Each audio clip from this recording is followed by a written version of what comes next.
right, hello everyone. Welcome to our orientation for our incoming transfer students, specifically at Porter College.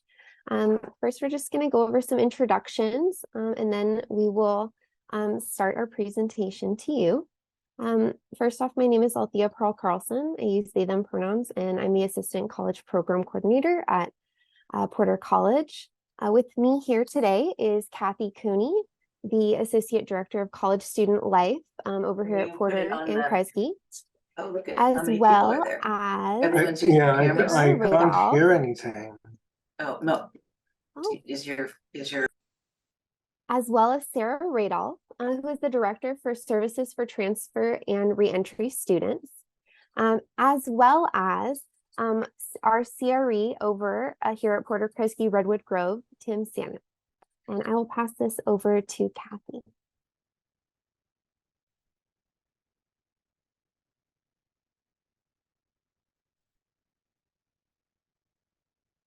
I'm having some screen issues, but good evening, everyone. And we're so happy to have you join us tonight. We have over 100 folks on our Zoom tonight, and students welcome, and families as well welcome. We know that you have all worked really hard to get yourselves and to get your students to this point to be a part of our Banana Slug family. So welcome and congratulations. What's important at UC Santa Cruz is us acknowledging the land that we're on. And so I'm just going to share my screen here. And Althea, can you see my slideshow? Not yet. Okay. So it's not letting me share screen. 1 second. There we go. How about now? We got it. Okay. So to start our evening, we would just want to start with our land acknowledgement and to recognize and honor the land on which we're on. So the land in which we gather tonight is the unceded territory of the Awaswas speaking Yupi tribe.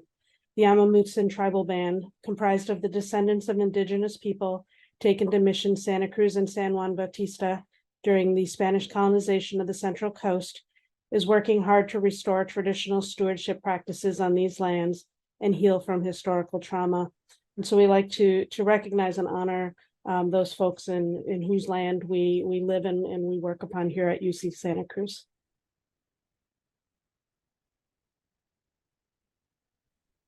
So our agenda tonight is Sarah's going to start with some information about STARS, which is the Services for Transfer and Reentry Service students. And then we'll continue with Leah, we'll move into housing and student life and activities. And we'll stop and break our time into 2 question and answer periods. So with that, I'm gonna let Sarah jump in with your slides. Thank you so much, Kathy, and welcome everybody to the University of California, Santa Cruz. Give me 1 second. I'm going to queue up my slides for you.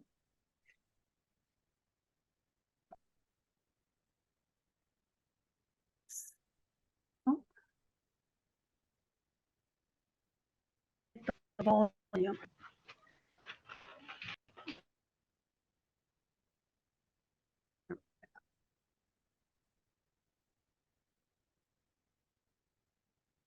All right. So it's such a pleasure to meet you all this evening. My name is Sarah Radolph. I use she, her pronouns, and I'm the Director of Services for Transfer and Reentry Students.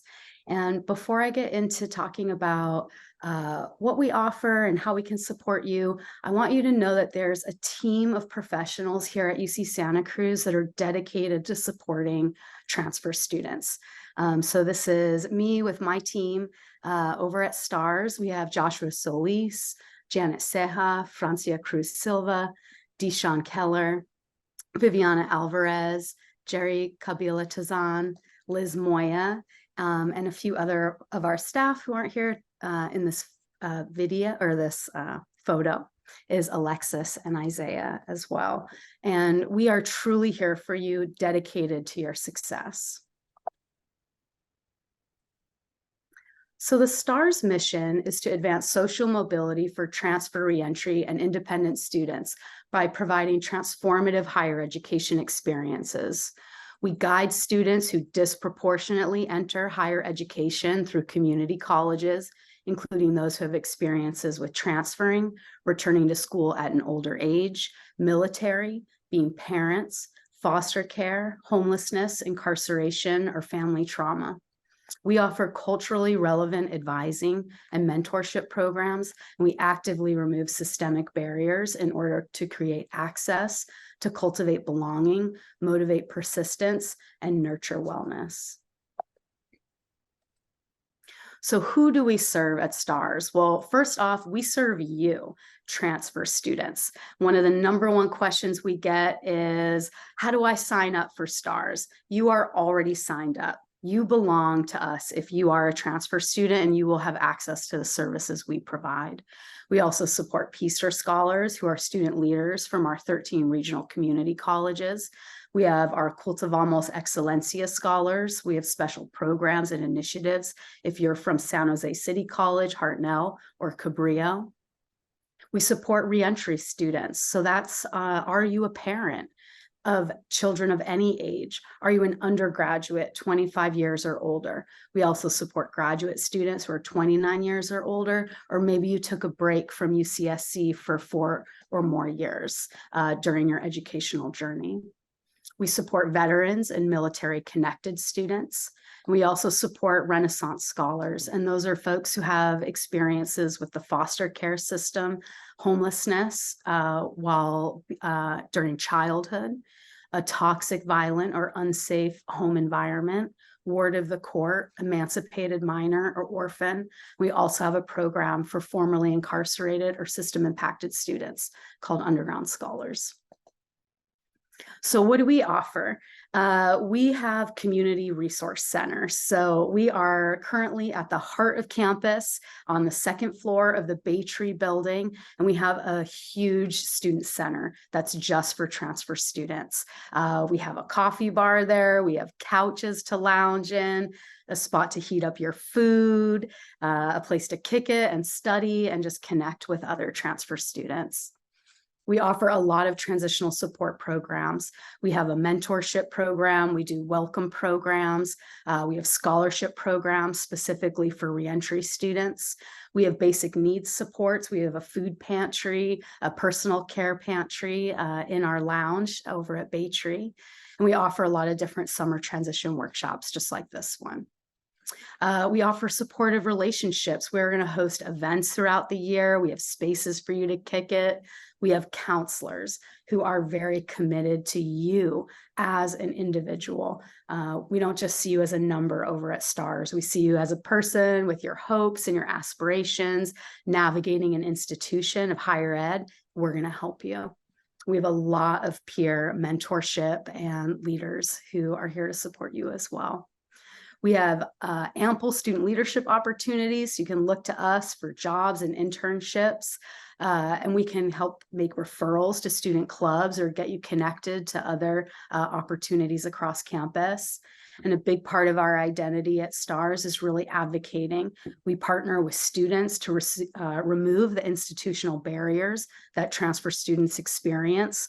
So whatever you come across your time here at UC Santa Cruz, know that we're here to listen and help support you through that process. And of course, we're always working towards systemic structures that support the communities that we serve. So I'll be shooting a link to this presentation in just a moment, and then there'll be links to all of these particular programs as well. But these are all of our websites and our interest forms. So if you identify with any of the communities that I just shared, you can go ahead and click on these links and start getting connected to us right away. So a little bit about the programs that we offer. I'm going to go through each of them so you understand what you can benefit from by connecting with us. So definitely our transition mentorship program is key. So please be on the lookout for various openings to connect into this program if you're not already.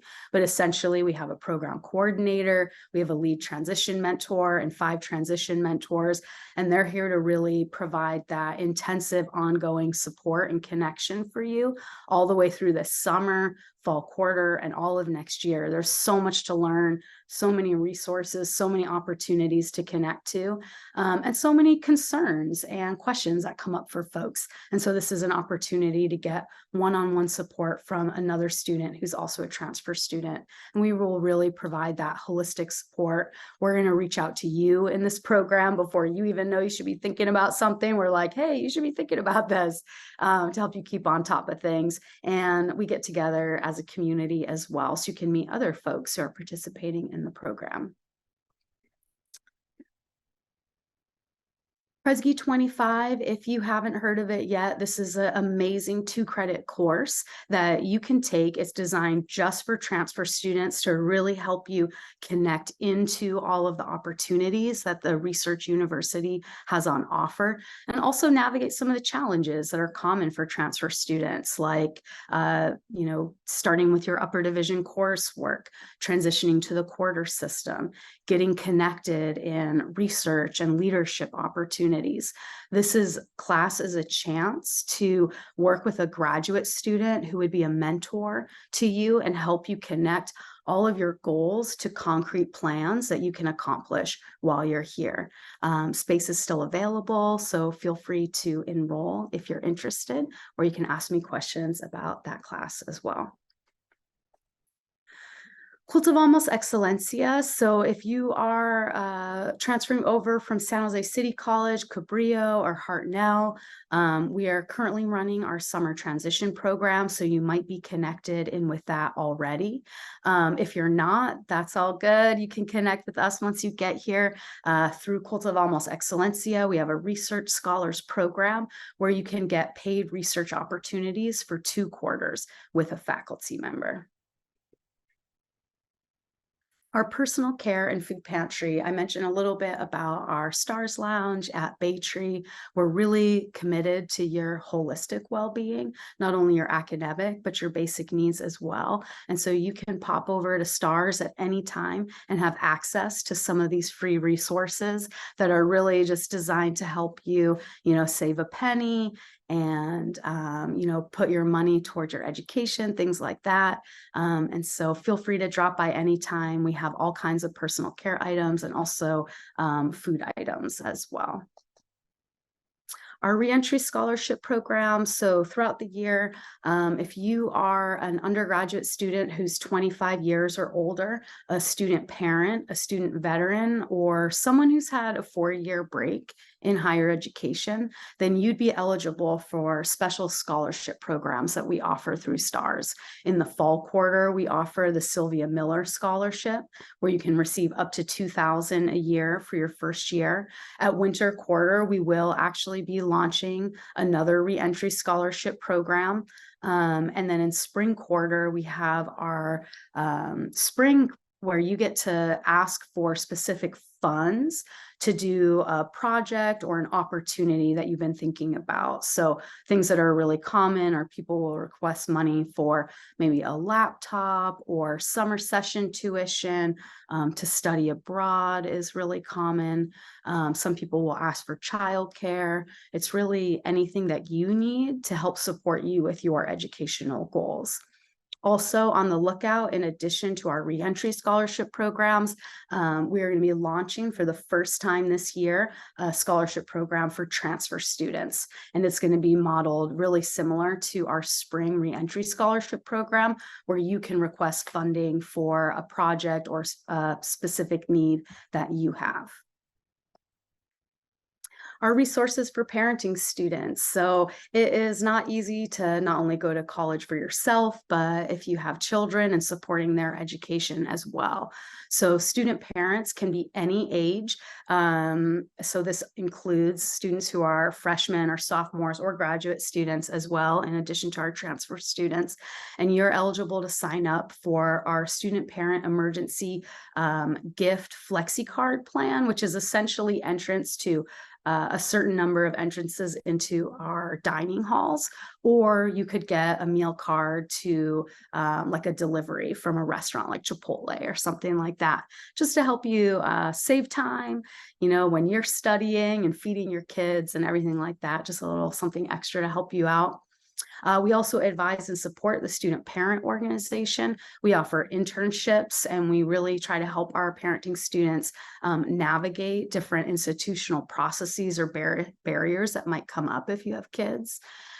We also will help make sure that you are receiving priority registration. So if you have children under the age of 18, you have priority registration to sign up for your classes before other folks, because we know how limited and challenging your schedule is with navigating with your children. So connect with us and we'll make sure you have access to that. And again, I'll be sending this out so you can follow this link to reach out to us if you have kids and you want to know more about the services that we offer. Our Veteran Resource Center. So we serve all military connected students. So that includes folks who are active duty, reserve, National Guard, the ROTC, spouses, and also dependents. So maybe your parents were in the military.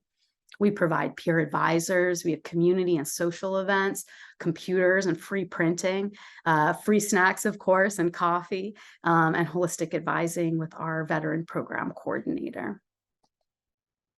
So Renaissance Scholars, I mentioned this program a little bit earlier. So this is a program that serves current and former foster youth, folks who've been emancipated, impacted by incarceration, homeless prior to 18 years of age, or students with other independent scenarios.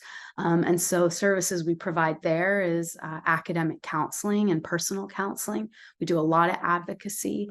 We provide emergency awards and financial support. We have a peer mentorship program, lots of social events that are led by students, a resource lounge. This is another group that receives priority enrollment. We provide orientation, lots of student leadership opportunities, referrals to other campus resources, and also access to year-round housing. So if you want to get connected to Renaissance Scholars, you can follow this QR code right now. Again, I'll make sure you get these slides so you can follow these links to fill out our enrollment form as well. A little bit about our Undergrad Scholars program. So this program serves formerly incarcerated students or those who've been system impacted by mass incarceration, imprisonment, or detention in any way at any time in a student's life. So this could be you, the student, or a family member. And we really think of family members broadly as defined by key support people in your life. And so you'll be able to connect with us on Instagram, webpage, and of course, get affiliated with our program so you can start connecting with the services that we provide that within Undergrad Scholars is really designed around recruitment. And so if you're interested in giving back to the community, you can get involved in outreach efforts that we do in community colleges and prisons and in the juvenile justice system. We work around retention, and that's supporting you who are Undergrad Scholars here at navigating UCSC and reaching that graduation day. And of course, we do a lot of advocacy as well. So in general at STARS, the big takeaway from all of this is that we are here to serve you as a transfer student. You belong, you are already signed up. You can connect with a peer mentor who has a variety of lived experiences that I've described today, who can really help connect and support you. Come by our lounge, hang out, make it your home away from home. We're going to be open from 9 to 5 during the academic year at the Baytree building. And of course, you can connect with one of our staff advisors if you have a particular scenario and you're looking for some support in navigating your time here. So thank you all. Please feel free to reach out. And I'm not sure if you want me to take questions now or hang out for later, but I'm happy to answer any questions y'all might have. Awesome. Thank you so much, Sarah. I think, let's see, we can definitely, so I apologize also for us not explaining this earlier. We will have a Q&A session at the end. So if everyone's okay holding questions till then, we can take questions then. Otherwise, Sarah, if you'd like to take a few questions now, we can definitely make space for that. Also, apologies to everyone for this kind of misstep in the beginning, but we do just want to let you know what the agenda is for tonight. So to start us off, we did have Sarah to talk about the STARS opportunities. Next, after Sarah, we will have Leah Brown to talk about the academic opportunities and also some academic funding opportunities that are available through Porter College. Then we'll have Kathy Cooney, our Director of College Student Life here at Porter, Kresge, Redwood Grove, to talk about the residential learning and living opportunities. And lastly, we will have myself to talk about the Porter program and Porter programs and activities that we have available to all of our transfer students, regardless of affiliation. So apologies for that, and I will pass this back over to Sarah in case there are any questions that have popped up that you might want to take. Yeah, thank you, Althea. Okay, so first question, are we gonna have access to the PowerPoint after the meeting? Yes, I just posted the link in the chat right there, and I'll make sure that Kathy and Althea have it so they can email it out to you after as well. Really awesome question from Amy Gutierrez asks, if a student seeking employment, do they simply start by the center to meet with someone? So I have two pieces of advice for you for looking for employment. So one is that you definitely want to use Handshake. So Handshake is the official place where you can look for both on-campus and off-campus employment. And honestly, it's your your gateway to all things career development. So not only will it connect you with student jobs on campus, it'll also connect you with internships that are connected to your particular career goals or academic discipline, and also eventually track into future, post-graduation employment opportunities as well. So Handshake for sure is your go-to spot. And then my second piece of advice is there's two ways to get a job on campus. It's either with work study or non-work study. And if you have work study that's offered to you through your financial aid, and you have to accept your work study in financial aid before those jobs show up for you in Handshake. So I want to emphasize that because it's really important, because there's a lot of work study jobs on campus. And if you don't accept that in your financial aid first, then you're kind of missing out on viewing a whole bunch of opportunities. So those are my two pro tips for you in getting started with that. Ooh, Francesca, super good question.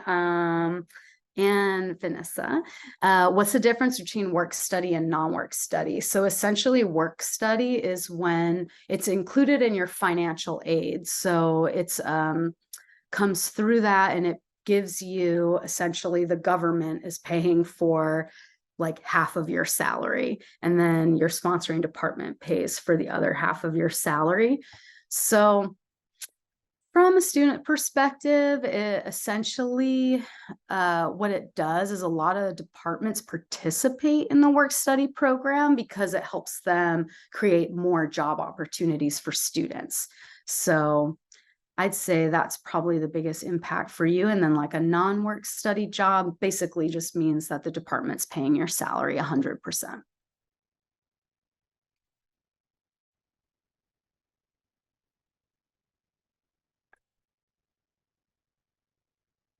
Any other questions?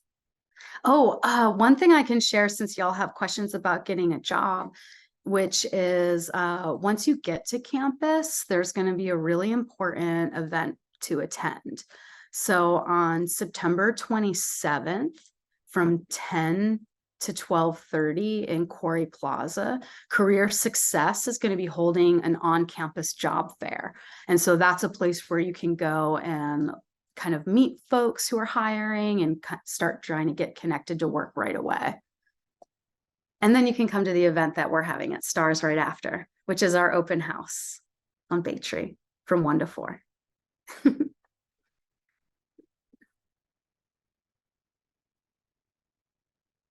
Thank you so much, Sarah. We really appreciate you presenting and answering all of those questions. All right, and Kathy, I will pass this over to you to begin to talk about, oh my gosh, I'm so sorry. I think I misstepped on our agenda. Leah, I will pass this over to you to talk about the academic opportunities that we have here at Porter College. Hi everyone, my name is Leah. I'm the college academic manager at Porter. So I mainly work with academics, mostly the core course, which only affects freshmen. But we do have some funding opportunities for all Porter affiliates. I know not all of you are Porter affiliates, but I'll still put the link into our funding opportunities. We have travel scholarships, so we have a fully Mendelssohn scholarship. And this is for students who want to study abroad. It's to help pay for plane tickets and anything else that can come up when traveling abroad. And then we also have funding for different student projects. And so these applications are usually due in spring. Even with freshmen, students usually apply during their third year in college or their junior year. So as a transfer student, you definitely can apply. Just make sure you are on top of it and are ready to apply come spring, because that's still your first year here. You don't quite have as much time to plan ahead. But I'll put the link in the chat. And if you aren't affiliated with Porter College, each college has their own funding opportunities. So say you're affiliated with Crown or Cal, check out that college website and they will have their own opportunities on there. I can't speak too much about other college academic funding opportunities because I don't work with other colleges and I don't want to give any incorrect information about that. I see a question about financial aid letters in the chat. I don't know when financial aid letters will be sent. I can answer that one. So this is from my phone call to financial aid inquiring to similar questions. You may have received a preliminary package in which you saw what the university preliminarily is able to offer for financial aid, and then that package may have disappeared and no longer be seen on your portal. And financial aid advisor said that that's while they're preparing the formal page, formal offer. And those formal offers will come out here early September. And I know that's very close to when school starts, but their timeline is usually this early September. But if you have questions about your package or you're not receiving it and you feel like you should have, you can do drop-in through Zoom with the financial aid office, or you can call, but drop-in hours on their financial aid webpage may be a little more successful in reaching someone. See, someone's asking about paid research opportunities, and Sarah put a resource in there to find out more.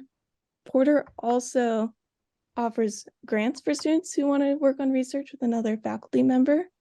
And these applications are open in spring and possibly winter, checking right now.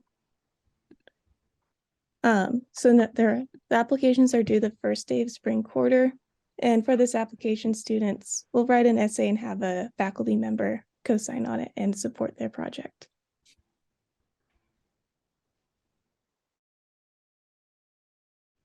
And then we can move on unless anyone has any questions.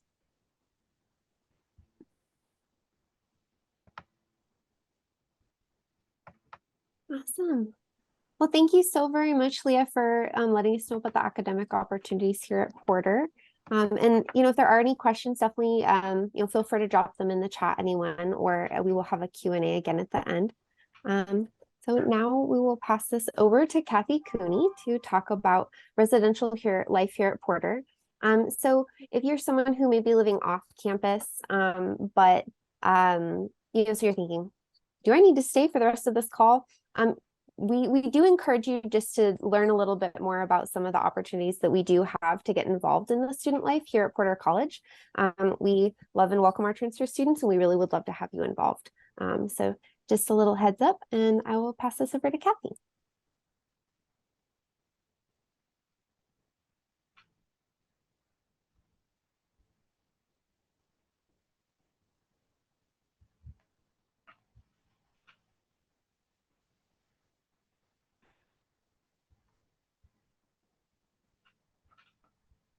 One moment.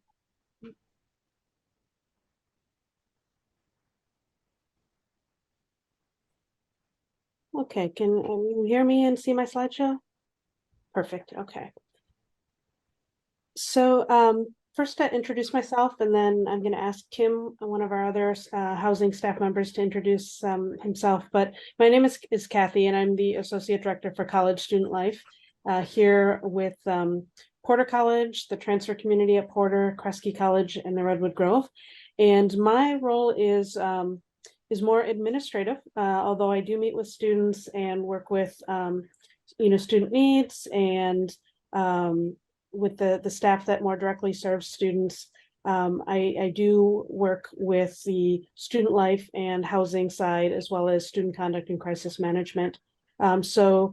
Tim is going to share a lot more about who some of the staff members are, and you're going to learn about those who more directly work with students. But again, I am here to support students as well. So go ahead, Tim. Hello, everyone. My name is Tim Samuel. I go by pronouns he, him, his. And I am the CRE, or the Coordinator for Residential Education in Porter College. And then did you also want me to, I can also share too, Lewis couldn't be here with us tonight, but he's also another one of our CREs that oversees the Redwood Grove apartments, and also our apartments in general with Porter, Kresge, and Redwood Grove. So talking about resident assistants, so RAs are live-in staff members, students that live within their floor in their community. They oversee an area of residents on their floor.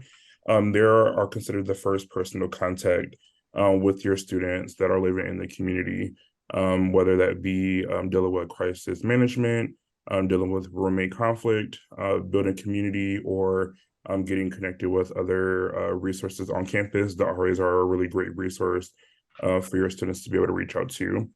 The CREs, which is me and Lewis, we're the professional staff members that the RAs are called up to. We work directly with the RAs and helping them deal with any issues that are probably out of the scope of what they're willing to handle, or anything that's probably more elevated. We oftentimes do speak more with parents whenever parents do get involved. Usually we'll work with our RAs to be that person of contact, dealing with anything that could be a lot more bigger, or that needs a little bit more hands on deck. We do live within the community as well. So whenever our RAs need us on an all-call rotation, we'll reach out and help support. Our assistant directors, ADREs, they're my supervisor that really help work with us on a more administrative level, but they're also someone that we can lean on for support whenever we're on call or need more guidance. They're someone that I usually call up to. They also live on campus with us. And then Kathy is our associate director, holding it down for us, has really great knowledge, been someone that we really lean on a lot for support. So we really appreciate you, Kathy. So the housing coordinator and office coordinator, they're the main two in our housing office. Do really great work working with our housing assignments, getting keys and whatnot, programmed replacements, dealing with anything on the behind the scenes. So usually whenever you're calling our housing office, you're probably more likely getting in contact with our housing coordinator or office coordinator. And then our CPC and ACPCs are here as well, Althea and James. So they'll be able to talk with you about programming on a larger scale for the community. Thanks, Tim.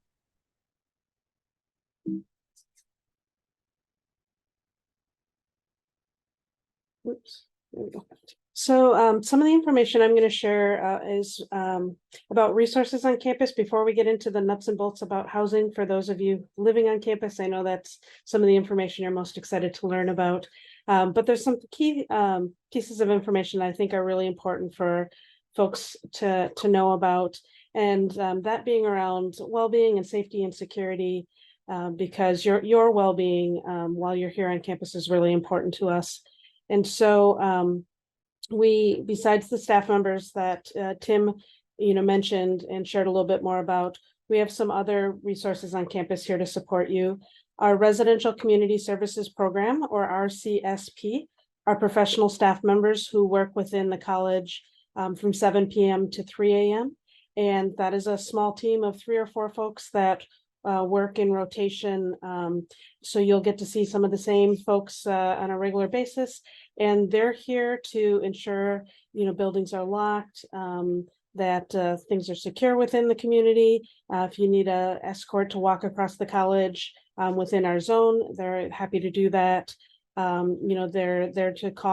available for calls if there's noise concern or something else going on that you feel like you need a little more assistance with.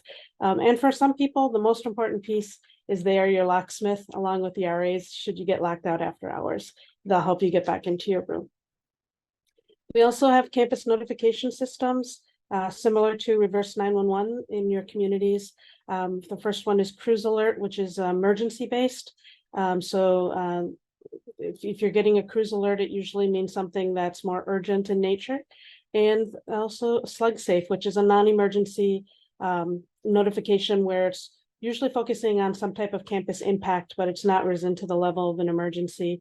And students here, you'll be enrolled in this and you can identify how you'd like to receive your messages. So you could receive a text or a phone call or an email. I personally subscribe to all of them because I want to make sure that I can receive information regardless of where I'm at. Student health centers are a really important resource on our campus, and also sometimes one of the areas of greatest question. So I'll share a little bit of information, but I won't be able to talk a lot about your own personal insurances and things like that, because your needs are and your insurances are so individual. But our health center does provide, it's a fully equipped medical health center. So they provide routine medical appointments for over 9,000 students who use this as their main center for medical needs. They can provide same day care, x-ray, full laboratories. They have a pharmacy and nutritional counseling. And for students who have opted to keep the UC SHIP, which is the university's health insurance, you'd be able to be seen at the health center with UC SHIP. If you choose to opt out of UC SHIP or apply for a waiver, deadline for that is September 15th. So that should be on your to-do checklist on your portal. But for those who are opting out of the UC SHIP, you would need to then use your personal private insurance at an off-campus location. You wouldn't be able to use that at the health center. If you do decide to go with your private insurance, you can add an additional plan to a small plan called Cruise Cares, and it's $125 per quarter. And that would allow your student to be seen at the health center for more acute situations like, sprained ankle or, maybe got the flu pretty significantly and need to be seen. That allows some minimal health center appointments though. And again, that September 15th is a critical date to submit a waiver. Otherwise, you're enrolled for the UC Care or UC SHIP for the academic year. Counseling and Psychological Services, or CAPS. We have psychiatrists and psychologists. There is no need for insurance to be able to see these folks.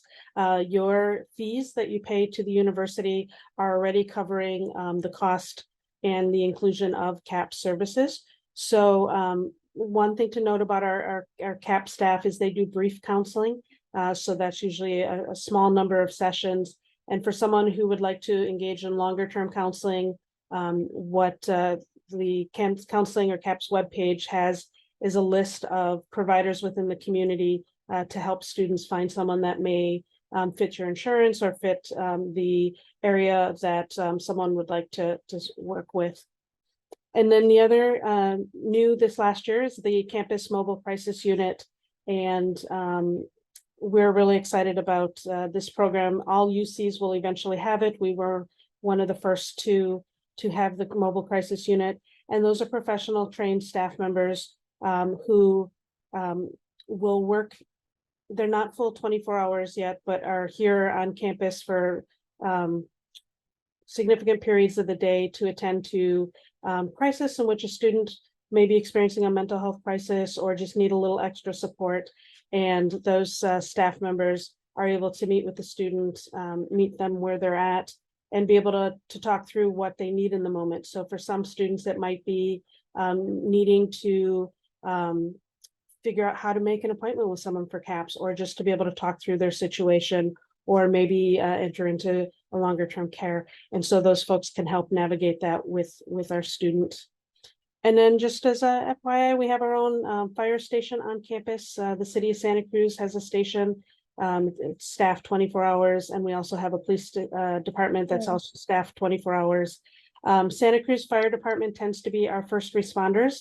So not only are they attending to anything fire related, they do assist with any medical evaluations that are needed prior to an ambulance coming to campus. So just a couple resources there.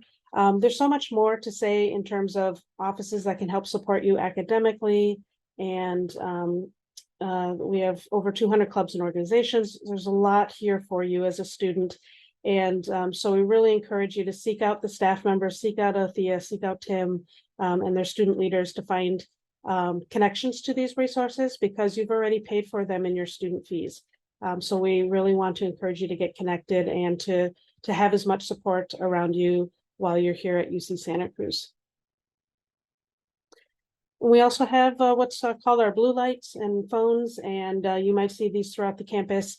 And they have a direct connection to campus dispatch. So if someone's feeling uncomfortable as they're walking through campus and need to connect with campus dispatch, you just press the little button and you'll be able to speak directly to dispatch. So one of the things we like to highlight is a little bit about access to information. We know that most of the folks on our Zoom tonight are probably family and supporters supporting a student who's coming to UC Santa Cruz. And we want to share a little bit about what we can and cannot share with you should you reach out to us as staff members. And similar to your experience within community college, or if you were at a previous four-year institution, your information is protected under what's called FERPA, or the Family Educational Rights and Privacy Act. And that basically means that your academic records, so like your grades and your bills, unless you give access for someone to be able to receive them, they're all protected, right? And so if you were to reach out to one of us, we wouldn't be able to talk specifically about how you're progressing academically unless you have given us permission to do so. So we like to share this information, that there's no blanket waivers to access information. When it comes time to billing, students can authorize their housing bills as well as their tuition, e-bill and e-check payments for someone who may be assisting or supporting them. But they would need to make that, take that initiative to provide that information. But what we can do is we can talk about process or procedures. So if you were to reach out to me, you're concerned that your student is experiencing a roommate conflict, or you reach out to Tim about a roommate conflict, we might not be able to talk specifically about what your student is experiencing, because again, that's under privacy. However, we can talk about how we manage roommate conflict. So we could talk about how we provide opportunities to meet with the student to find out what is happening in their situation. We provide opportunity for either mediation with an RA or professional staff member, or a restorative conversation with our restorative justice coordinator. Or we can talk about the room change process, but we might not be able to go to the specifics unless your student has asked us to share that with you. So you're never going to hear us say, no, I can't talk about that. We might say we can't talk specifically. However, we can always share about our process and procedures. So for those who are living on campus, some basic information that you'd want to know is what's in a student room. You can go online to campus housing webpage. There's an opportunity to have a virtual tour of Porter and see what a room might look like. But just to highlight a few things is, in each room, a student will have their own bed, a mattress, which is extra long sheets, a desk and a chair, a wardrobe that has either a small dresser under the desk or built within their wardrobe, and that's per each person. One of the things that we encourage people to keep in mind is there's not necessarily a lot of space in the rooms when you have roommates. And so it's just being mindful of when you move in as to what makes sense is, which bed you take, and then which set of dressers and wardrobe and desks that you take. Mailing address is there. You as students will receive an email from Erica, our mailroom supervisor, and she will send out information about your mailbox number to fill in with your address here. And your mailbox number, just as a helpful hint, is not your room number. They are two different numbers.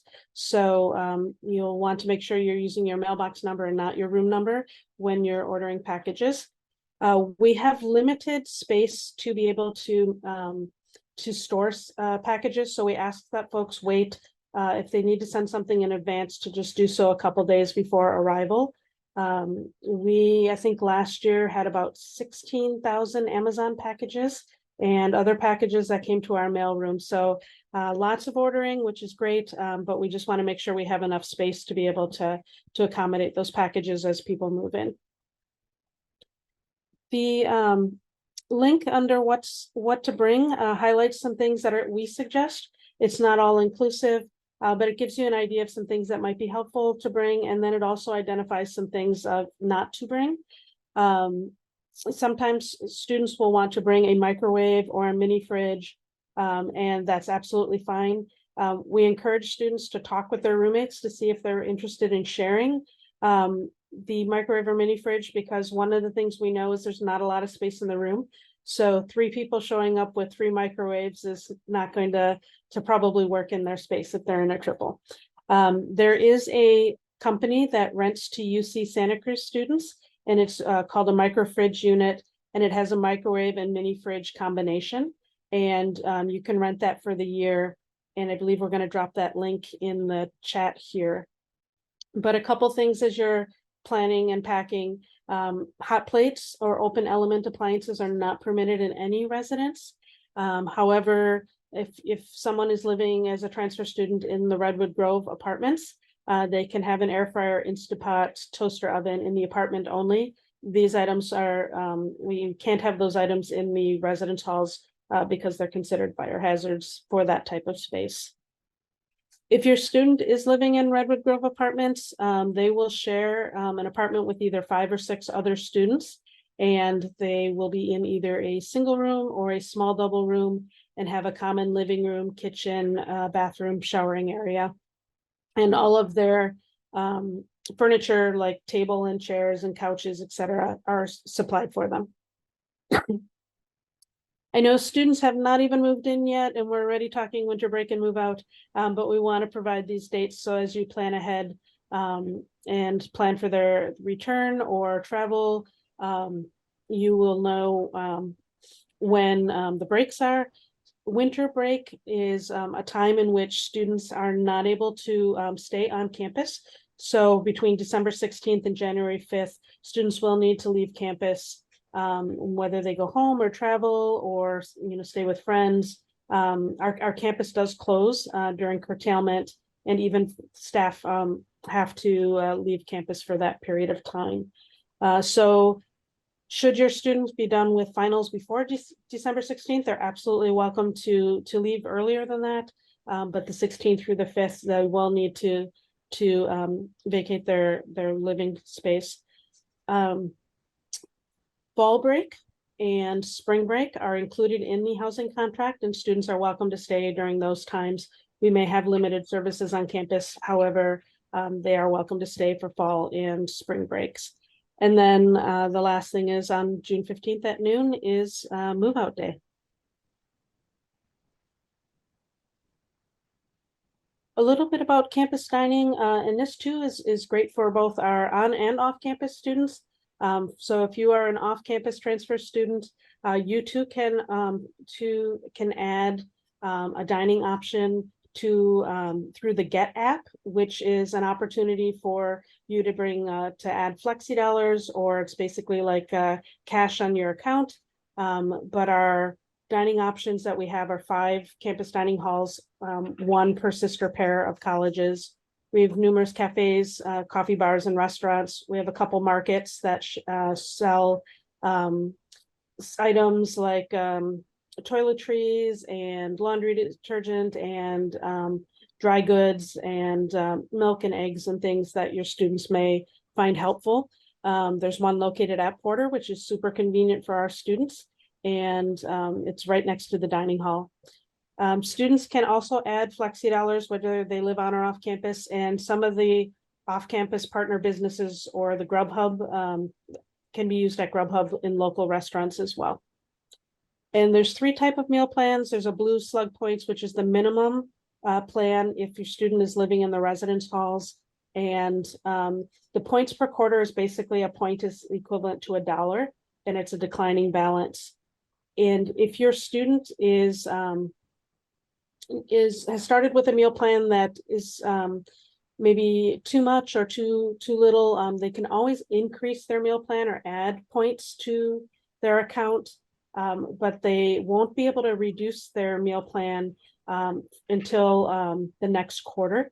And in November and February, there's a week in which students can request to downgrade their meal plan for the following quarter, and they will receive an announcement from the campus housing office as to when that time is. Some important information to know about move-in and details about roommates. On August 21st, students received information about their room and their roommates. If they have roommates, how to contact them, their email, etc. If your student has not looked at their housing portal, they'll want to do this just so that they can learn a little bit more about what floor they're going to be on and what room they're going to be in. If they were assigned at Porter Transfer Community, Redwood Grove, we do have some folks living in some specialized communities out in some of the other colleges as well. On the week of September 4th, the student will also receive an email about move-in and how to sign up for an arrival appointment. This information will go directly to the students on their UCSC email. And on that email from the week of September 4th, there will be a link to the move-in days, which is September 23rd and 24th, so Saturday and Sunday, and they will get to select which specific day they would like to arrive and a 15-minute arrival appointment time. So they will be able to look at the schedule and see what can work best with them based on what's available and best with the schedule of those who are helping them move in. On the week of September 11th, they will receive more specific details about how to check in. Briefly, the students are going to arrive to lot 126, which is across the street from Porter, and they're going to check in and they're going to get their student ID, and it'll have information about their room number on there and their PIN. So their student ID works as their door card, and similar to hotels, they will use their card to swipe into the front door of the buildings, and then they will dip it into their student room door and have a PIN, and that PIN will be on their envelope when they check in. It's really important that your student has submitted their picture for their student ID because we need to have those IDs printed and available for a move-in. And because that's going to be their meal card, their bus pass, their door access, their library card. And if the student has not submitted their picture for their ID to be printed, they're only going to get a temporary door access card to get into their room, and they won't have something that does all those other things that they need to do. So that is important for them to make sure they followed through. And then again, September 23rd through September 24th is our move-in days. We start at 8 a.m. and our last appointment time is at 3:45. And we encourage people pack lightly, pack seasonally. If you have the ability to bring things back and forth because you're going home over breaks, take what you need now and then bring that home and bring back what you need for winter quarter or the next couple of weeks. Or if you have the ability to send to ship it back and forth, packing cyclically can help save room as well. But bring water and snacks. We will have a food truck in lot 126 for folks to be able to get food. And then, of course, we just ask for lots of patience. It's a busy day, and we want to be able to get everyone as close to the buildings as possible. But it takes a village in this one. So just something to be aware of. I'm going to pause there and turn it over to you, Althea, and I'll help watch for some of the questions, but I'm going to take my PowerPoint off. All right, you got it. Well, thank you so much, Kathy. Hello, everyone. My name is Althea Pearl Carlson. I'm the Assistant College Programs Coordinator at Porter College. And so we, of course, serve the Porter College transfer community as well. What my role and what the programs office's role here is at Porter College is to provide events, programs, activities, and opportunities for your students to socialize, but better yet, connect and build community, and hopefully you'll learn something through some of our programs. Some of the programs that we put on, there's so many, but to start off with what we do in fall quarter, we put on the Welcome Week and for 6 weeks programs alongside our colleagues here at Porter, Kresge, and Redwood Grove. Some of those activities include something as simple as a movie night where we're hosting it in the quad, maybe we're hosting it in the dining hall. We've got popcorn, come hang out, make friends. But it's also something like a night hike. We've got tours on and off campus, and we have a team of multiple teams of students that we have in our office to support that. One of the teams in our office is the Orientation Welcome Leaders. So these are students who have chosen to work as a student programmer who basically uses their experiences going through their time at at university, whether that was time in many different institutions or just their time here at UC Santa Cruz, and really use their lived experiences to help kind of guide and make a better experience for each incoming class. So they're point people that you can ask during orientation, during Welcome Week, and anytime during the fall quarter that you might see these students. Hey, how do I get to this place? What's the best place to eat on campus? Who's your favorite teacher in this particular major? These are people who do want to help, just like any other student leader. We also have program assistants, which work with us year round as opposed to just during fall quarter, which are orientation leaders. Unfortunately, we only have them for fall quarter. Our program assistants are a group of, we have about 5, and essentially they work with the programs office to help us put on events and activities that are really relevant, interesting, and meaningful to your students. We also work with the residential life team, so our RAs and CREs, to help us really put on some meaningful events that come from the very real needs that your students may have. But we really hope to, have a meaningful impact on your students through providing these community building and bonding opportunities.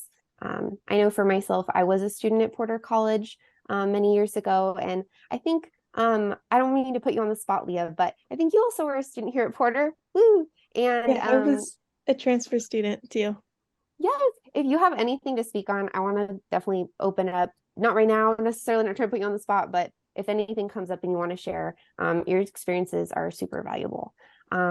So we both have had time here at Porter College, and at least for myself, I will say I made a lot of friends through going to some of these programs and events here at Porter. And just a quick kind of plug, and then after this, I was going to say Sarah, or I'm sorry, I'm going to say Leah, if you have anything you wanted to share, advice or anything that you would want to have heard as a transfer student coming in here, you were super welcome to share, but definitely no pressure to. We do just want to plug an opportunity that we have through the college programs coordinator, through the college programs office here at Porter College, which is a linen and care package program. You may have received some mailings about these. And essentially, it's a way for to kind of make it easier while life is so very busy to maybe send a care package or get linens to campus. Also, all of the commissions from these, we send these to you for full transparency. The commission does go to support events and programs here at Porter College. So there's a reason behind it. My parents chose to send me care packages through Porter my first year, and I loved it. It was really cool. It was actually how I got to be involved with the Porter Activities office myself. Is just the first time I walked in, I was picking up my care package, and here I am now. So I definitely recommend it if you're feeling like that could be a good way for you to keep in touch with your student.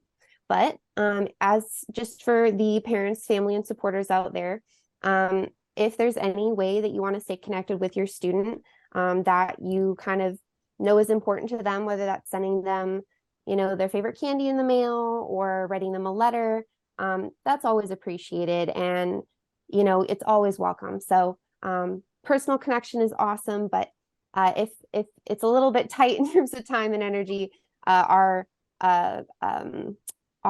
care packages are very available. So in terms of, sorry, I've got a quick question I see. Will there be an in-person orientation beforehand? Unfortunately, there won't be, but as soon as you move into Porter College or wherever you may be living on campus and off campus, there's opportunities to get oriented here at UC Santa Cruz. We'll have tours and other opportunities for you to just kind of learn about how do I get around campus? What's the best, you know, strategy and method? We'll have campus tours as well as classroom tours. So maybe you're trying to find your classes before the quarter gets too hectic and you want some help. We have some student staff who are available and able to do that.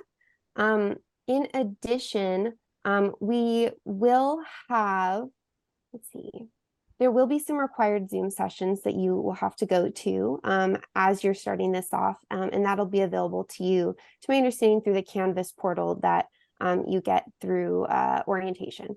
That'll be in your student email. And let's see, throughout the year, we do put on other activities and events, and these are all centered around educational opportunities for students. So for instance, we have Black History Month Spotlight, a Women's History Month Spotlight, and an LGBTQ Spotlight that happen in February, March, and then May. And we also put on something called the Queer Fashion Show, which is basically a variety show that is put on by and for students here at UCSC. And with that, I'm going to just take a moment to look at the chat. But Leah, if you have anything you might want to share to this wonderful cohort of transfer students, which we have with us here today, please feel free to. I don't have much to share. I really enjoyed living at the transfer community. I lived there from the 2016 to 2017 school year. As Sarah mentioned before, Stars, I loved their lounge. I went there regularly. I always took advantage of their snacks and all the resources they had. It's an amazing resource for transfer students.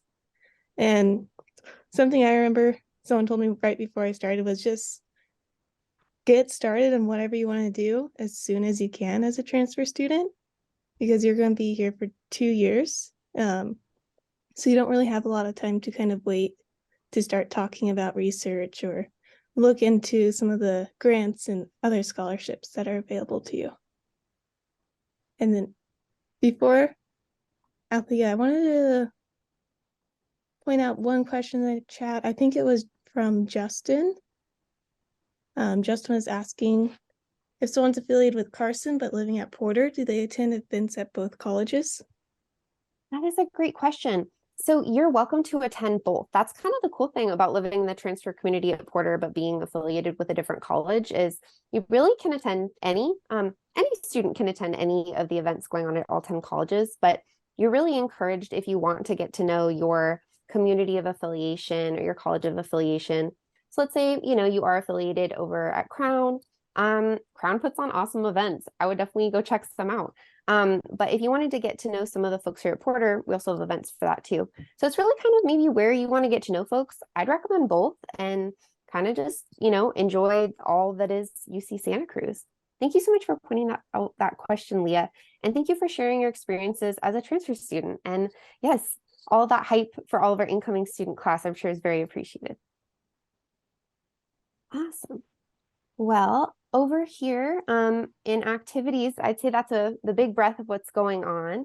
I will kind of, let's see, I think we can turn this over to Q&A. Kathy, how do you feel about that? Yes, and I see that we have someone who's posted a number of questions in one message, so that's fantastic. If it's okay, I'm just going to go right down in order of those to answer those. So the first one is about the housing portal does not note whether someone was assigned single gender or mixed gender floor. If you reach out to transfercommunity@ucsc.edu, we can get that information to you so that you would know that. Can you mount decorations on our in your rooms? Yes, you absolutely can. One of the things that we ask is that you not use nails or screws. You can use tacks because they are smaller. Some other things to keep in mind, 3M makes those wonderful strips and hooks and command strips and things like that. And they are not always easy to remove and sometimes do damage. So encourage folks to really look at the surface that you're if you're going to try and use those items to make sure that it wouldn't cause damage if you remove them. And the renting of the mini fridge or microwave it's not through UCSC, but it's actually through a company that works with UC Santa Cruz. So the company does rent them for the full school year. If by chance someone leaves before the year is over, they would need to arrange with the company to have the microfridge picked up, but they do rent for the whole academic year. Visitors are absolutely welcome and encouraged. Students get to decide, when they want visitors and how they want visitors, as our front doors are locked because we want to ensure safety. However, students will connect and navigate that with access. So if you are planning to come and do a surprise visit, just know you won't be able to go right into the building and into their room, but we'll need to connect with them. For those who want overnight visitors, we do ask that the students talk with their roommates if they have roommates about navigating overnight visitors. The rooms, there's 3 people in a room, 4 people in a room, depending on 2 people in a room. And so, having extra people, we just want you to talk about how you're going to manage that space. And also it's important to be able to talk about like, how long is your visitor going to stay? The housing contract does have some language about limiting to 3 consecutive nights, as well as I believe 15 days for the academic year. But do talk with your roommates, and if you have questions or need some advice on that, your RA and Tim they're always there and available to help. And laundry for folks that are living in A building or the transfer community at Porter, it's located in B building in the basement. So all the laundry for A and B buildings is located in a central laundry room in B building. If you're living in the Redwood Grove, there's a central laundry room between buildings 14 and 15. And if you're living over in the UTC, I don't know specifically where your laundry room is, but there is laundry over at the UTC, and the same for folks who might be living in ABC Rachel Carson housing and over at Crown. And then, are there elevators? If you're living in Redwood Grove, there are no elevators. There are 3 levels of apartments, so first level, second, and third level. If you're living in Porter A building, there isn't one elevator for the building. It will be busy on move-in days, so we ask for patience. But when you're packing, we encourage, pack lightly, but there is an elevator that will get you up to the 6th floor. And I think I got all of those questions in that one. Oh, thank you, Kathy. I see a question in the chat about bikes. And Tim had suggested the racks underneath the first level, they're covered. And I just want to underscore the importance of a bike lock, and maybe even a bike chain with your bike lock. It's not it's not terrible on campus, but it is something that happens a lot in Santa Cruz, and it's definitely worth registering your bike with the bike co-op on campus and getting the serial number on it. Awesome. All right, I'm just going to go through some of the questions that we've got in the chat. Can you rent a loft or raised bed platform? I read they have to have a rail and or need to be provided by the school to afford more floor space in the room. Fortunately for many of you, you're not going to have to rent, as our bed configurations, that many of the triple rooms in multi-person rooms will have raised beds, either bunked or lofted. There are safety rails, so some of those will already become available in the room when folks move in. Awesome. Our next question is, are there any places to lock your personal items in the room? There aren't any lock boxes or safes in the rooms or per wardrobe. So if you wanted to lock something away, you would want to bring something you could lock in that way. The rooms themselves will lock with your lock and key. So the only people who can enter your room are your roommates who share your key card access. How can we find the theme of our floor/building? That's our next question. I'm going to work with our housing office staff to see if we can't get that on our webpage, the Porter College webpage. It's not there right now, but we'll try and get that updated here shortly. Thank you. There's just a question clarifying about the lofts. Are singles lofted? I'm guessing single rooms with just a single bed. They're not lofted, but some of them may be raised a little higher. So there's room under the bed to store. But at UC Santa Cruz, we don't engage in rentals of lofts. I know some schools have companies they work with, but the way the furniture is set up in the room is ideal to be able to maximize the space. So it's important when folks are planning to move in and that if you're bringing extra furniture, it's not going to fit and we're not able to store furniture. But some of the, where things can be raised for extra storage, they have been raised. Thank you. We have some transportation related questions. Can someone bring their car? You would have to go through the TAPS department, which is the transportation department, to see if you would qualify for a permit on campus. Students who aren't able to get permits on campus will often try to find parking. There's sometimes paid spots available at the churches on High Street, which is the street that UCSC is on. There's also a parking depot, I believe, downtown. And some people do choose to rent out parking spaces, like different people in the community, like in Santa Cruz will rent out extra parking spaces they have. And yes, let's see, is there motorcycle parking? Yes, there are a few spaces in lot 125. Thank you, Kathy. Do the desks have enough room for a large monitor for each student? I have seen students be able to get an entire PC and monitor on their desk. So I would say that would be doable. How much time are we allotted for move-in? You want me to take that one out there? Yes, please, Kathy. Okay. So each person will be given a unloading pass that is for 15 minutes. And that is received at lot 126 when you check in. And that 15 minutes starts once you're able to get up to the buildings. We do bring cars closer to A and B buildings in the lots around Porter as spaces become available. So for some folks, you may need to just pause for a little bit in lot 126 till spaces become available. We know it doesn't sound like a lot of time, and really what it is about having as many people be able to bring their belongings and drop them at the room. And then we ask people to move their vehicles to another lot, which we'll know on move-in day. And that's where you can stay a little longer while you unpack or spend some time together.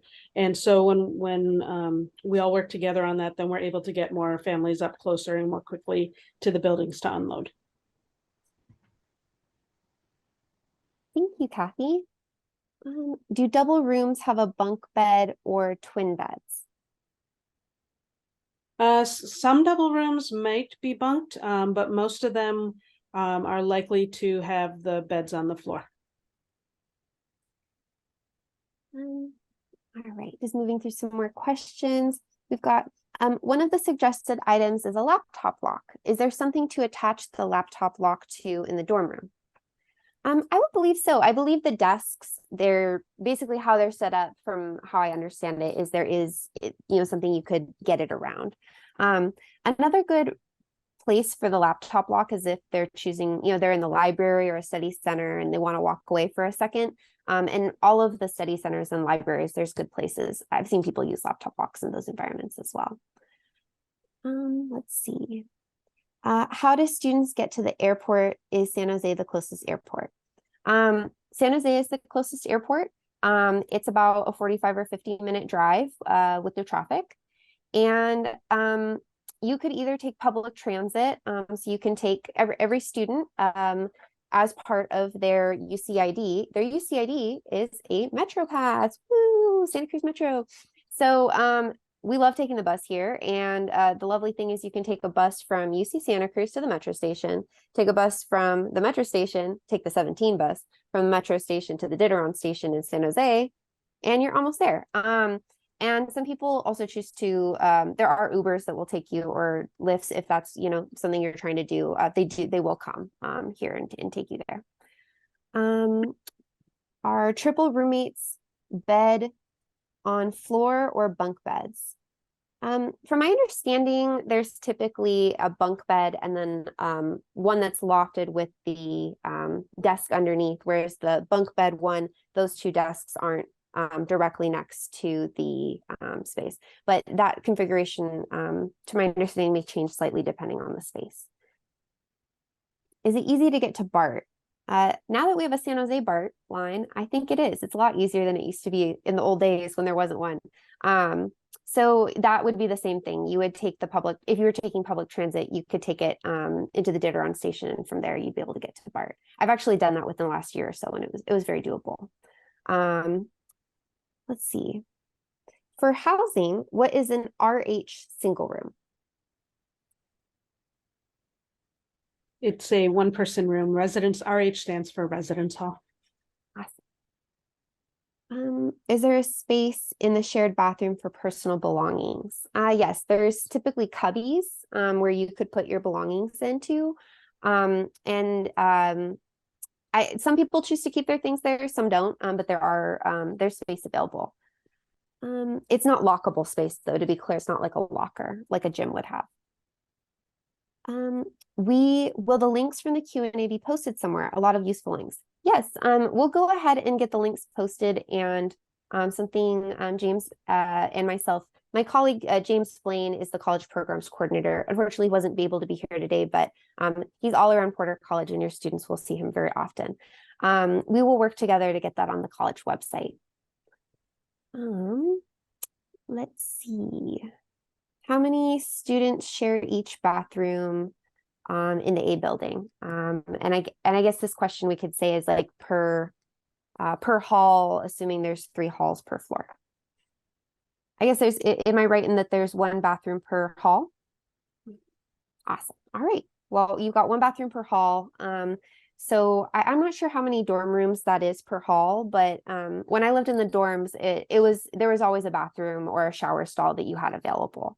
And if it's my understanding that your bathroom key card will only allow you to access the bathrooms on your floor. It will not allow you to access the bathrooms on someone else's floor. And that also may give someone some more peace of mind that the only people who can get into your bathrooms are the other people on your floor. Let's see. I'm just gonna peek through these questions real quick. Bathrooms and showers are shared in the transfer housing buildings. Yes, they are. There's typically a row of bathrooms, and then there's like a row of showers. And then there's also a handicap accessible, disability accessible bathroom on each floor. And that has a private stall. I haven't been able to submit a photo for my ID. Will I still be considered for the deadline, or has it passed? So Kathy answered this one. Go ahead, sorry. There was a deadline, but it's critical to have an ID. So even though the deadline is passed, you can still submit it, and we really ask you to do that as soon as possible. I dropped a link in here for ID card services. But if you're having problems submitting your picture, please contact ID Cards at UCSC and let them know what kind of problem you're having so they can help you navigate that problem. But it's really important that you take care of that before you come to campus. Thank you, Kathy. Got a question. Is it safe for my student to keep a PC in their room, or it needs to be locked or hidden? I would say you'd be safe to keep it in your room with your roommates. But if at any point your student is concerned about that, it would be probably as simple as just like locking it to your furniture, if that provides some more peace of mind. But no, I wouldn't say that's a big thing to be concerned about within your room. And if I could jump on Yes, a little please. bit about like personal safety of belongings in people's rooms. Our former police chief used to talk about concerns about safety and theft, really, or about whether it's a crime of opportunity or not. And how he would describe that is, if you leave your door unlocked, then that may put you at risk for theft. And again, we hope that folks never, that we have theft in a community, right? We don't want that in a community. However, theft can occur. And we just really encourage people, lock your doors. I know you get comfortable in the community and you want to be able to just run down, the hall to another room or run to the bathroom.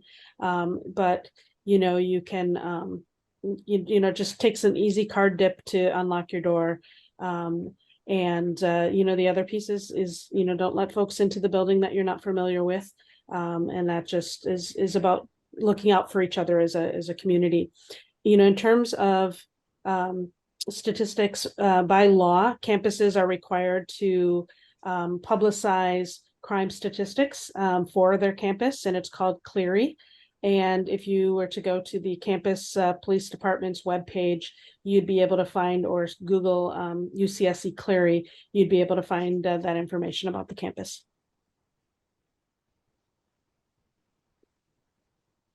Thank you so much, Kathy. All right, we've got some questions about what time do the dining halls close on weekdays and weekends? We'll post the link to the dining website page in the chat. Oh, I'm so sorry. I sent one of you a message and it's half finished, so I apologize. I accidentally hit enter. We had a very human moment. But in terms of the dining halls, we'll send you a link to the dining website that will give you access to that updated dining schedule for all 5 dining halls on campus. But typically at Porter College, what we anticipate is that we will have dining will be fully returned to its normal schedule, to our understanding. So we have had an extended schedule because of the Rachel Carson dining hall was down for some time, and they're about to reopen this fall. So that will affect our hours a little bit. And once those are officially posted on the website, those will be reflected. But each of the dining halls does have slightly different hours. So if you find yourself, it's 11 p.m. or it's 10 p.m. and you're in your dorm and you want to figure out where to eat, you can go on the dining website and then you can figure out who's open, what do they have, is it appetizing to you before you walk across campus. So that would be my recommendation. Let's see. There's a question about the kitchen. Unfortunately, there isn't a shared kitchen in the residence hall, but there is a private kitchen available if you have accommodation needs for things like allergens, and that would be through the Disability Resource Center, the DRC. Let's see. My son says he is in Kresge College. What is the difference between Kresge College and Porter College? Well, lovely, lovely place. Porter College and Kresge College are sister colleges. They're directly next door and we share a dining hall. And we also share a college student life team. So we work very closely together, but they each have their own kind of values and academic kind of goals. At Porter College is very centered in arts, and our motto is Ars Longa Vita Brevis. Basically, we don't live forever, but art does, which is great.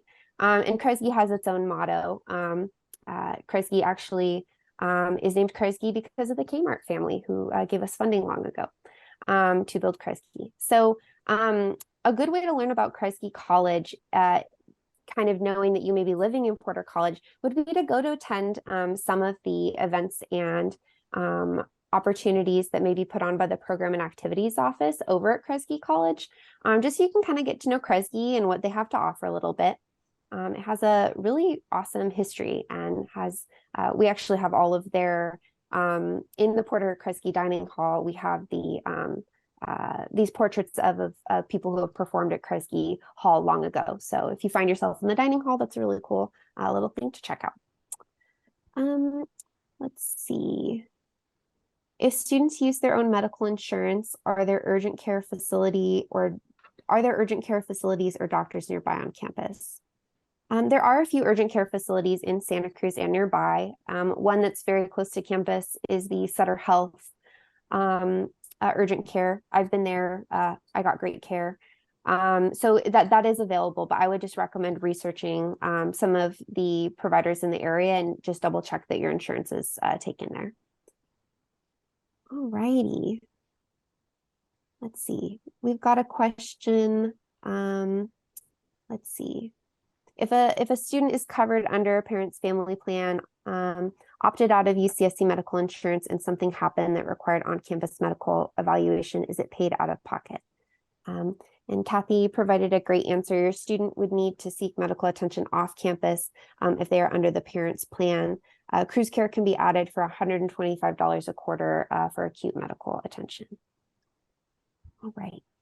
And we are nearing our time here together. So just want to let you know, we'll keep going through the questions. And in a few minutes, we will kind of come to a close and let you know that we'll be on here to answer questions informally. But that we will let the rest of you go who may not have any further questions. All right. So I'm just going to keep scanning the questions in the chat real quick.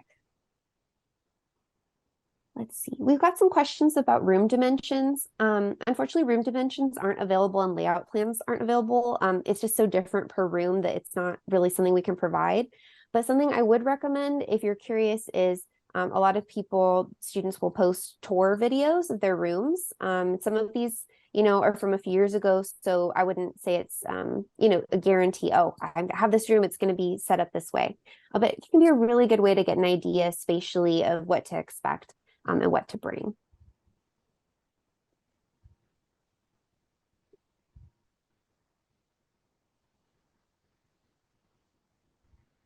What options do I have as a transfer student for long-term parking? It seems like the permits are sold out. On campus, unfortunately, there's not any other parking available besides what's permitted through TAPS. What I would recommend is checking the churches on High Street. High Street is the street that's directly, UCSC is here and the churches are here. A lot of them have.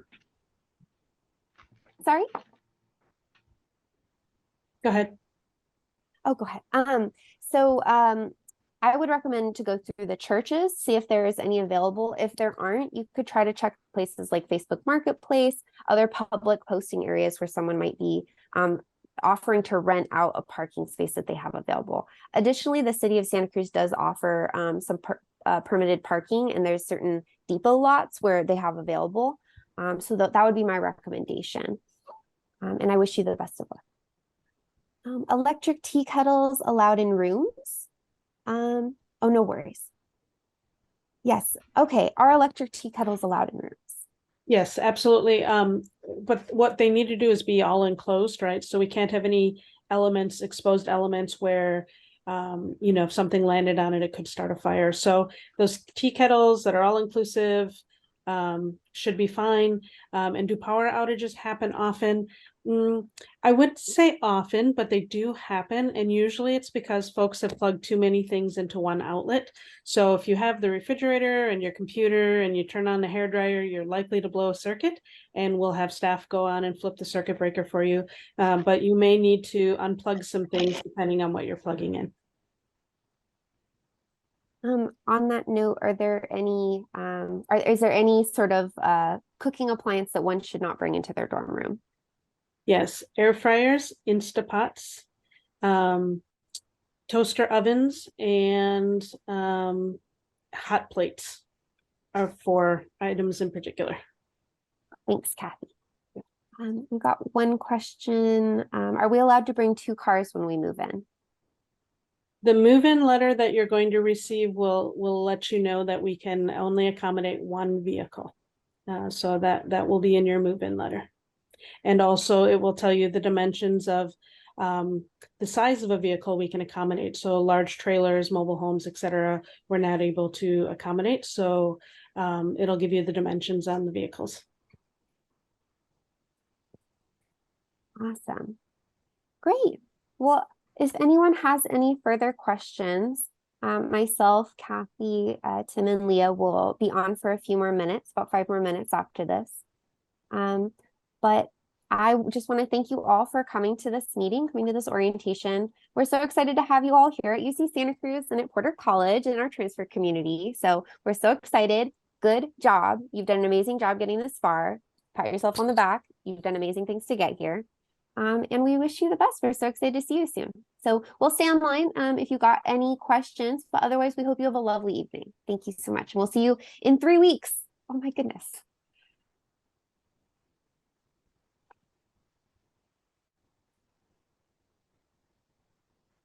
Oh, and this entire meeting has been recorded. So this will be posted on the Porter College YouTube. It's called Porter College Squiggle Broadcasting, and it's also linked on our webpage, the Porter College webpage. So if you'll be able to review that there, and we'll also add any links that we've posted in the chat into that page as well. Thank you for that question. And if Julie is still here about water bottles, we actually have water bottle fillers on the floors as well as in the dining hall. So no need to bring bottled water. We're actually an anti-bottle campus. We try and do our best to conserve and to recycle, etc. And that's why we've increased our water bottle filling stations on campus. I see one question. For motorcycle parking applications, it asks what college I'm affiliated with, but I'm not affiliated with Porter and I want a space at Porter. If there's a place in your application for you to attach any documents or say, hey, this is what I want, that would be great to express. They may require you to share where you're affiliated with just because it provides some information. But you should be able to specifically request what lot that you're looking to get a permit for. And if not, I would just recommend calling TAPS. There's great people that work there that will be able to assist you. A question came up if you miss the 15-minute move-in window because of traffic. Not a problem. Just come when you're able to get here safely. We know that traffic, sometimes folks will get here a little earlier, sometimes folks will get here a little later, depending on how traffic is. But just when you get here, come to the lot and, be as safe as you can.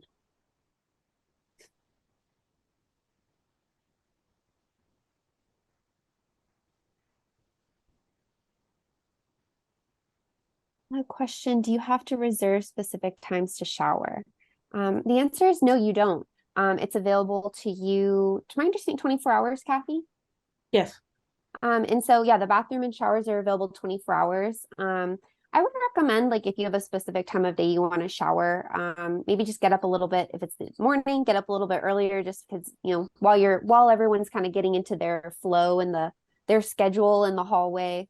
It may be a little bit of a wait time. But yeah, you won't need to, there's no way to schedule it. And also there'll be showers available, definitely.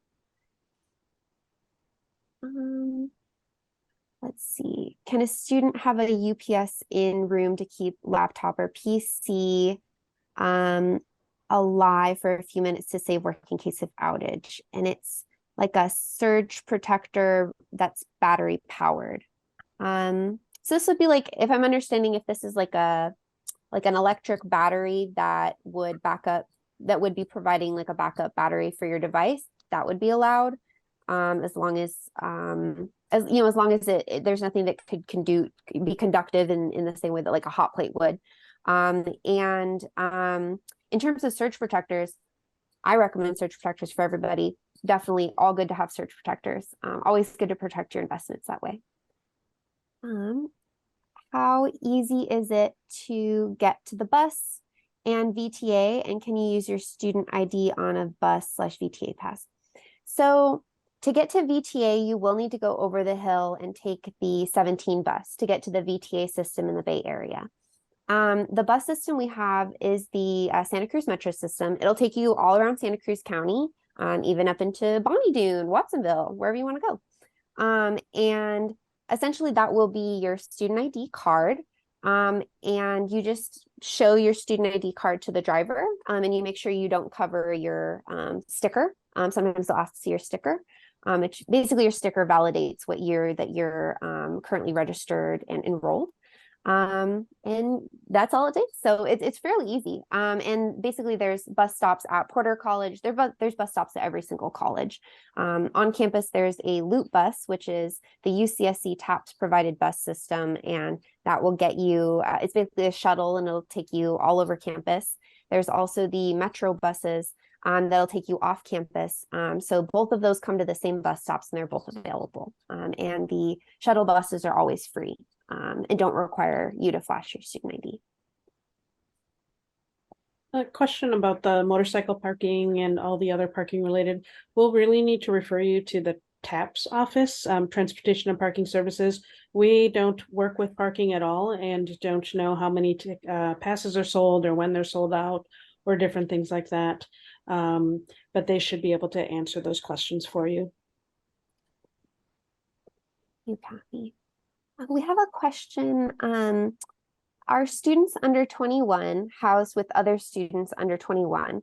Asking because their transfer student is of 19, and I'm guessing this is, a question for things like alcohol. Sure. So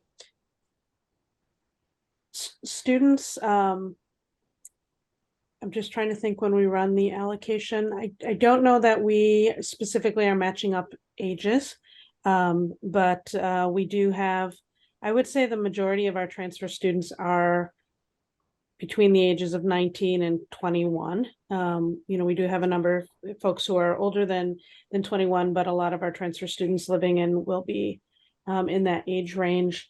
Students who are of age, if they're living with someone who's not of age, they are allowed to have alcohol in their rooms, but we, want to be clear that sharing or selling, etc., is not permitted on campus. We follow federal law and state law as it relates to alcohol and as well as other substances, including marijuana. But if there's a concern concern within the room, our staff is here to help navigate those as well. Awesome, thank you. All right, and I think we're just gonna answer just a few more questions. And if anyone else has any further questions after this, definitely feel free to get in touch with us.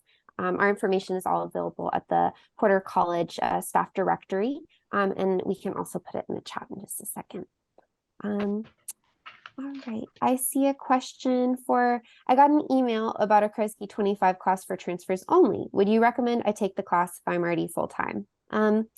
I'm not sure if I'm super qualified to answer this question. I will say I would recommend you talk to an advisor, a college advisor. And your college advisor is the one that is the college that you're affiliated with. And so that's who you would go to for your advising. In terms of your major, you would go to your department, and your major will have a major advisor. And so if you're declared, that's where you go. If you're not declared, you're not sure what you're doing, you could actually probably talk to whoever. And I will say though, if you're already full-time and you're stressed out, don't take on another class. Do that next quarter. Just take this quarter to just kind of figure out what's going on and get oriented. But that's not my official advice. That's my Althea prior student advice. If I'm buying stuff for my bed from the UCSC shop, what shipping address should I put? You'll get assigned a mailbox, a student mailbox, and you'll get that in an email from the mailroom manager to your UCSC student email. So that is the address you would want to put. Is there a place for students to wash their water bottles? Typically people will use the sink that is in their bathroom, and I would recommend just bringing like a little scrubber and a little soap, and so you'd be ready to do that.